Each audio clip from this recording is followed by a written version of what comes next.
नमस्कार दोस्तों, मार्केट की बात करते हैं। विप्रो लिमिटेड की बात करेंगे दोस्तों। विप्रो की बात करते हैं और आईटी सेक्टर की बड़ी कंपनी है। 12 अक्टूबर 2022 को नतीजे घोषित किए थे, नतीजे डिक्लेयर किए थे दूसरी तिमाही की Q2 FY23 के फाइनेंशियल रिजल्ट डिक्लेयर किया था। आज 13 अक्टूबर को 4 से 5% के साथ गिरावट के साथ कारोबार कर रहा है शेयर प्राइस, स्टॉक प्राइस। तो ये क्यों गिरावट हुई है उसकी बात करते हैं और नतीजों की बात करते हैं। तो टोटल इनकम जो था विप्रो का वो था दोस्तों 22,645 करोड़ का था और प्रॉफिट था 2,649 करोड़ का। इसका वीडियो भी अपलोडेड है और पिछले साल के अनुसार प्रॉफिट कम था, 2,930 करोड़ का प्रॉफिट था और Q1 में 2,558 करोड़ का था। तो प्रॉफिट तो आया है कंपनी को, बट ये है कि पिछले साल के अनुसार प्रॉफिट कम था और रेवेन्यू बढ़कर आया था क्वार्टर एंड क्वार्टर के हिसाब से भी और सालाना 22,645 करोड़ का। फिर भी स्टॉक में गिरावट आई।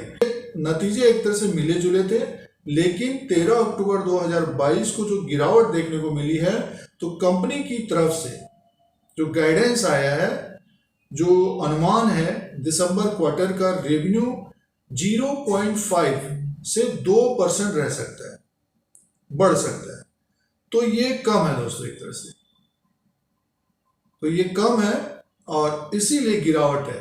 लगभग 3 से 4% अगर बढ़ता, लगभग 3 से 4% की अगर बात होती, 3 से 4%, 5% इस तरह का होता तो स्टॉक में तेजी भी रहती दोस्तों।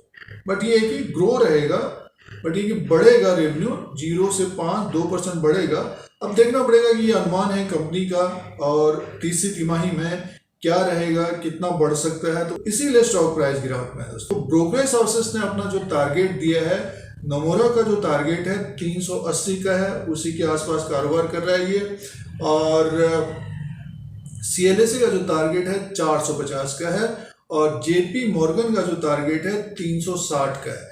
तो यहाँ से भी गिरावट देखने को मिल सकती है, दबाव रह सकता है, क्योंकि अपने लो के आसपास ये कारोबार कर रहा है। तो एक तरह से जो खरीदारी करना चाहेंगे तो नीचे की तरफ आए, इसलिए खरीदारी करना चाहेंगे। और आईटी सेक्टर में थोड़ा बहुत आगे भी दबाव रह सकता है दोस्तों।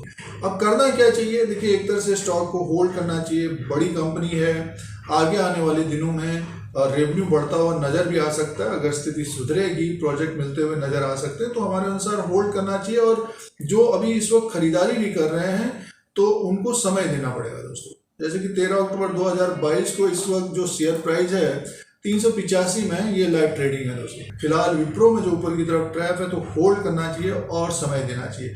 और जो ट्रेडिंग बेट ले रहे हैं, तो अगर तेजी आती है तो अपने अनुसार प्रॉफिट बुक करना चाहिए।